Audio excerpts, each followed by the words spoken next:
What intrigues me, intrigued to know, is when you've going back to when you're talking about, okay, I'm in this job, here's something that can get me out of the rat race. At that point, what did being outside of the rat race mean to you? And how has that changed over time? Well, I've kind of switched from one hamster wheel to another. I've kind of gone down this path of putting together real estate opportunities, and I've turned it into my new profession. So I've just traded one rat race for another, essentially. But there was a point in there where I was financially free, and I realized a point where, I think for a couple of weeks there, I was kind of like, well, this is kind of fun, right? I don't need to work anymore. And I think you see a lot of personal finance bloggers go on this path where they're just going to go travel abroad for a couple of years. For me, it was a lot quicker than that. It was just maybe a couple of weeks where I was like, yeah, this is kind of lame, right? Taking pictures of my food and posting it on Instagram. It's kind of lame. There has to be more to this than just drinking pina coladas with endless time on my hands. And that's kind of where like this mission came in. And, when people have different missions, and when I implore people and I help some people trying to find their mission, it's usually what pisses you off in life, or at least that's for me, right? For some people, it's, battered women, right? They want to help them out, or homeless dogs, or, for me, it's just like, there's so many hardworking professionals out there that work so hard and did everything that they were supposed to do, right? Pay their taxes, buy their house to live in, which I don't necessarily agree with, and especially invest in all these mainstream retail Wall Street products, where ultimately their returns were just stolen from them. This is the wrong that I want to correct. And if people just bought a handful of rental properties and kind of just pressed on with that route, they'd be financially free in maybe 5 to 10 years, and not hope and pray in 40 and 50 like the traditional method. It is simple, but it's very counterintuitive of what the wealthy do compared to what normal people do. But it's not that hard. And I think that's why I've tried to create SimplePassiveCashflow.com in such a way to distill what the wealthy do, show the paradigms on why you would do it and when you would do it, and then kind of put it out in a simple manner that the layperson that can understand. And is your club, your teachings purely around property, or are you looking at other various sort of passive? And obviously, there's the industry side of the country house club things as well, which goes a little bit beyond property. But as a general rule, is it in that sort of space, or are you going into all sorts of? Yeah, I started with like investing in stocks and real estate first.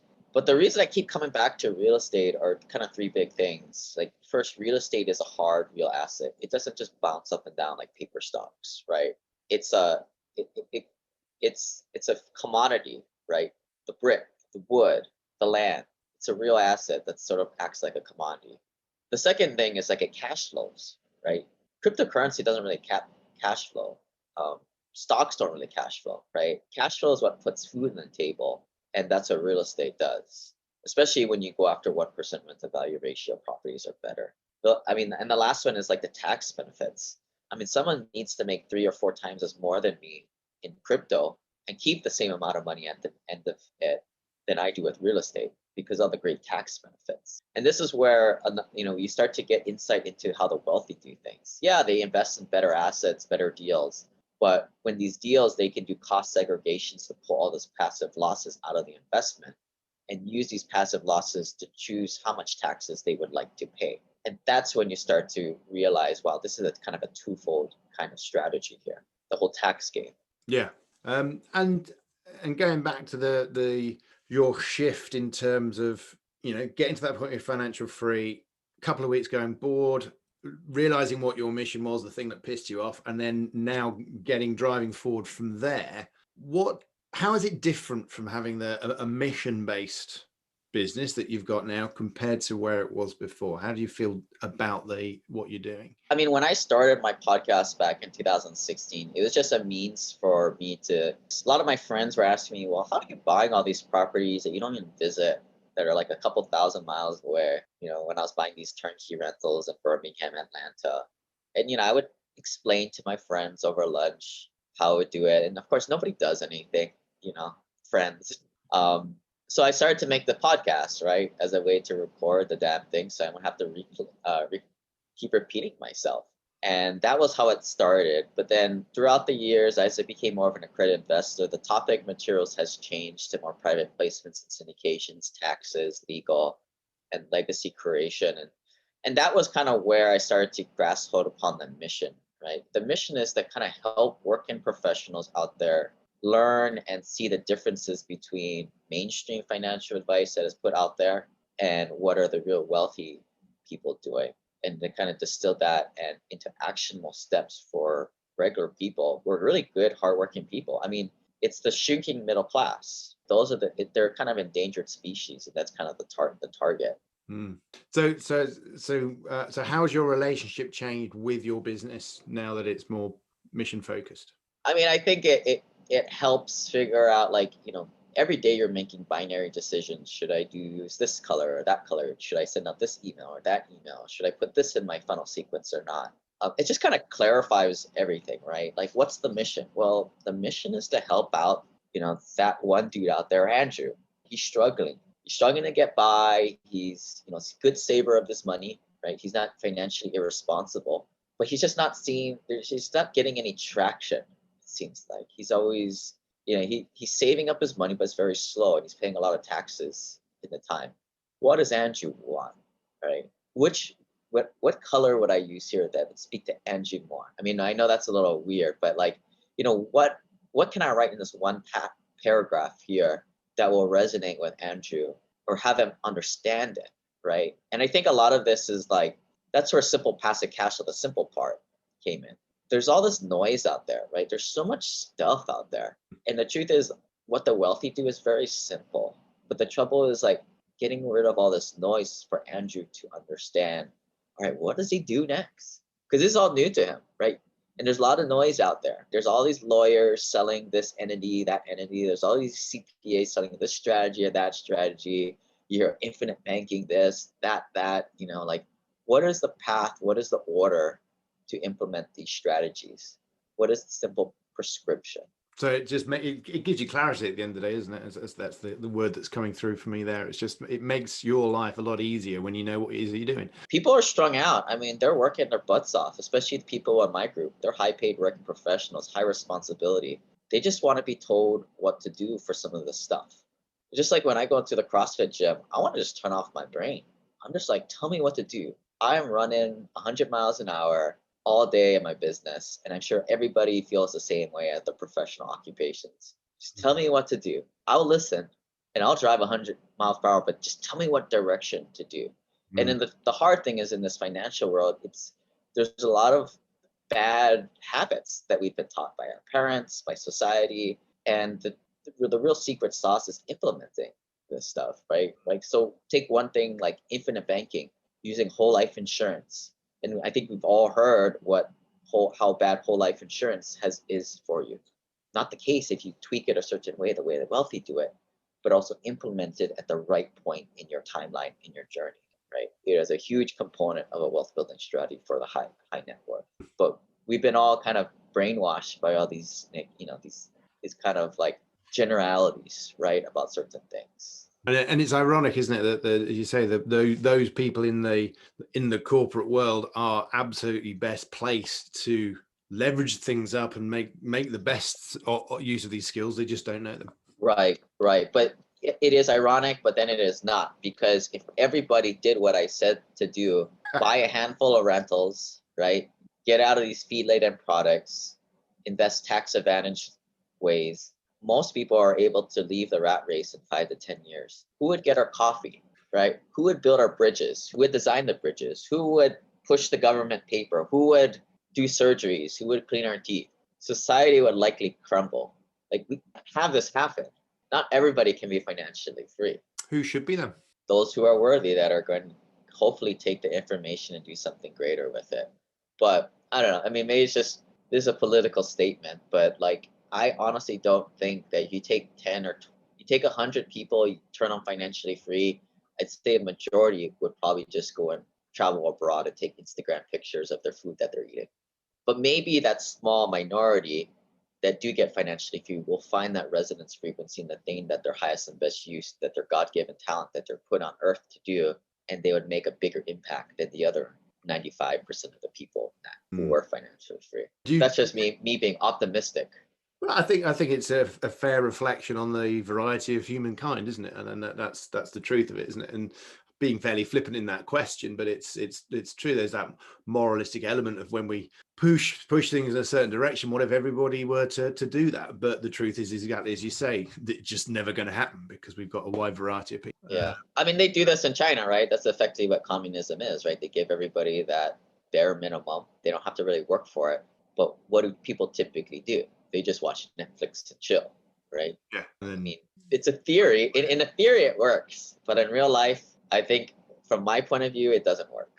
Yeah, and you know that's that small 1% or whatever you said, the where they're actually then leveraging that freedom or financial freedom to really use their gifts for the betterment of mankind. Do you get to see that with some people? Do you get to work with people in that space? Yeah, we have a higher level mastermind. We call it the Family Office Ohana. The goal of that is to get people from $1 million over $10 million net worth. And the first threshold is getting people to that $4.5 million mark. That is a mark that a lot of people in our world, we talk about, right? Because at that point, $4 or $5 million net worth, you're able to pass down a substantial amount of money to your kids, and they can really, really try hard to screw it up. And it's really hard for them to do that. $1 million, $2 million is nothing today. That'll be gone in a generation easily. In fact, I think the statistics are like 90% of money is lost in 2 to 3 generations. Guarantees, it's gone. But if you can get up to that $4.5 million mark, you're set. And something happens along that way. There's a phenomenon of like when you get on an airplane, they always say, well, if there's any problems, put your own oxygen mask on first, then help out your kid. Same thing here. There's a point where people are trying to put on their own oxygen mask, which makes sense. It's not selfish. Some people call this the scarcity mentality, right? And I don't really call it like to say you're selfish, but yeah, you get yourself to a good place first. Be safe first. And think that's what I call that is getting yourself to $4 or $5 million net worth. After that point, hopefully your mindset is, you're in a good place and your mindset starts to free up and you start to transition from scarcity to abundance mindset. When you start to kind of look around and send the elevator back down for others, help out others, figure out what is your highest and best use, and kind of help the world, make a world a little bit better place in your unique talent, in your way. Not everybody who I get from 4 million and go up, take that next step to make a platform and create better good in the world. It's a minority, but if they never got past that, never put their oxygen mask on in the first place, they would have never done it after that. Yeah, it's the old phrase is that gets misrepresented is it's better to give than receive, and people interpret it incorrectly. And I think it was Francis of Assisi that it actually comes from. And the original quote is actually what you've just said. It's better to be in a position to be able to give than to be in a position where you have to receive. So it's exactly that. Get yourself up to a point where you are then able to help other people up. Exactly. Money is not everything, but it sure makes life a lot easier and it gives you options. And money is also a magnifier, right? If you're a good person, it makes you better. If you're selfish and only thinks for yourself, well, you'll turn into that more, right? So it magnifies who you are. I'm interested in that point because it's something here. Have you seen that in reality? Is that something you've witnessed? Heck yeah. A lot of people come into my group are very frugal, right? They're first generation immigrants. A lot of them are Asian. They're cheap. They're super cheap. And that's good, I think, when you're starting out, that immigrant mentality. You're not spending money on stupid things. And that's how you grow that initial capital to invest, right? But at some certain threshold, that really holds you back. And it holds you back in terms of building relationship with other key partnerships. And maybe you're not doing business with each other, but you're trading knowledge. And that scarcity really holds people back is what I see. And it shows up in very small ways. But I think people inherently, they know, you kind of know what I'm talking about when you just kind of feel it, right? When somebody is like that, when they're more that scarcity mentality, they're just a little cheap, or they're just not free. They're not a magnetic personality, right? For the guy who's just fun-loving, buying drinks at the bar for everybody. You're not saying you have to buy drinks at the bar for everybody, right? But metaphorically, right, in that setting, that's what that person would be doing in other non-alcoholic situations. Yeah. Yeah, yeah. There are some people where energy, they kind of help out other people and it's free flowing. There's other people where energy stops with them, Mm, right? And they kind of think about themselves only, mm. right? I mean, you've got a podcast, you've got a platform. You wouldn't be doing it unless you feel like the world is energy flows with us. But there's a lot of people listening right now that are. I'm not saying that you're bad people out there, but maybe think about people in your network. There are people out there that the energy kind of stops. They just kind of think about themselves, and not saying that they're bad people. But what I'm saying is like maybe we have to get their oxygen mask on first. We have to make them feel comfortable, get them in financially abundant thinking so that they do feel safe to then bust out and then become more free giving, abundant mindset, right? It's not that they're bad people, but the situation, the environment has created that type of personality. And I think the key thing that you said there is that whatever mindset anybody has, it has a value for the right context. So that frugality you said was really useful, right, to start off with at the beginning, but then the context shifts and moves. So it's really common at all levels of entrepreneurs, whatever it is that the mindset that's got somebody to a certain point is then the mindset that holds them back from getting to the next level. I think there's a whole book on it by Marshall Goldsmith, actually. What got you here won't get you there. And so the mindset has to keep continually shifting to move forward. Right. It's moving from starting strategy to mid-game strategy and maybe end-game strategy. So, First generation, most of the people in our community are first generation wealth. We weren't born with $1 million. Our parents didn't have money. So we come into this with a lot of baggage, this frugality mindset. And that's great, right? Because, we save our money, we grow our net worth, and we become first generation wealth. And how I define that is the first generation to hit, I don't know, some arbitrary number like $1 million net worth. That's pretty decent. But how do you take it from $1 million to $10 million? Well, there needs to be a transformation, right? Kind of going through that next stage of becoming. And how do you groom generation 2, G2 wealth? That's the next stage. and what do you do for your own mindset? How do you keep expanding your headspace? I'm a conscious of this. I'm aware of this. I don't have everything all figured out. But what I do know is magical things happen when you have people of like-minded that are similar on the path as you around you in close vicinity. And that's kind of what a mastermind group does. And presumably everyone's at a slightly different level or different perspective, so everyone brings their own dynamic, and no one's exactly the same blueprint. So it's not like you're just regurgitating the same stuff. There's always a new spark coming off from somewhere. Right. But the problem is, at least, filling the room up with people who aren't broke, right? And I consider broke under $1 million. Yeah, you might make 6 figures, but you're broke. If your net worth is not, well above $1 million, you're still trading time for money. And there's a difference between people who trade time for money and people who have their money working harder, making more money for them. The metaphorically, that difference, that person has their oxygen mask on and the other person is comfortable enough to take it off and not give that oxygen mask to others. But the trouble is, well, how do you find people like this? Because high achievers that have kind of reached this scale on their own, not by being a trust fund kid, they're hard to find. And they don't wear different clothes. They don't have different color hair. Yeah, they may tend to hang out in different places, but it's very difficult to determine those people who are up to the stage and just happen to finance a nice house or finance a nice car, buy everything on debt. And these are some of the kind of the more soft topics that we discuss in our mastermind within closed doors, right, in a safe environment. And I think I would encourage everybody out there to kind of find your little group of like-minded people that are also thinking about this stuff, because the informal groups with Cliff and Larry at the office got it all wrong, right? Those aren't going to help. That's just going to hold you back. Your network is your net worth, as we say. Perfect.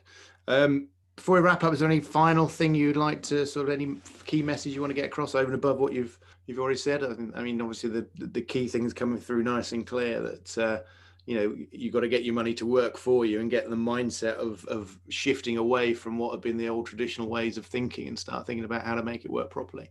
Yes, surround yourself with the right people and just start educating, right? Depending where you are in the journey, it might just be buying your first rental property if you're under $500,000 net worth. That's how I started, and it just takes a while. It is not a get rich quick thing. I bought my first rental property when I had no net worth, just out of college at 2009. It took me damn near 6-7 years to get up to 11 rental properties. And as you say, that main line there of getting yourself in a good position, all that does is enable you to help more people if that's what's important to you. So it's not about in and of itself earning the money, that enables you to do other things from there, isn't it? Right. And if helping other people doesn't come naturally to you, that's cool. You're not a horrible person. I wasn't like that.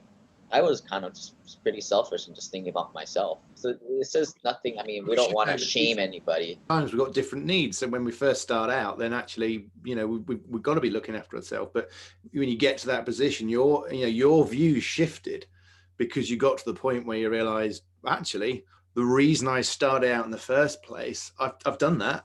I've achieved it. And now I need something else. There's something else that needs to come from it. And then you've turned it into a way that, you're still benefiting out from it. No one's saying that's not happening. But ultimately, it's a drive to educate more people and get other people to come up. And and as we go through our own journey, these sort of our requirements shift and change in what becomes important to us. Yeah, I think one theme is I think you got to figure out what is your highest and best use to help other people. I think that's a pretty consistent theme once you get to, certain levels. The question is what it is, right? Like for me, it's finances, money, investing. Other people might be a gym trainer, right? They enjoy doing that. That's their God-given talent.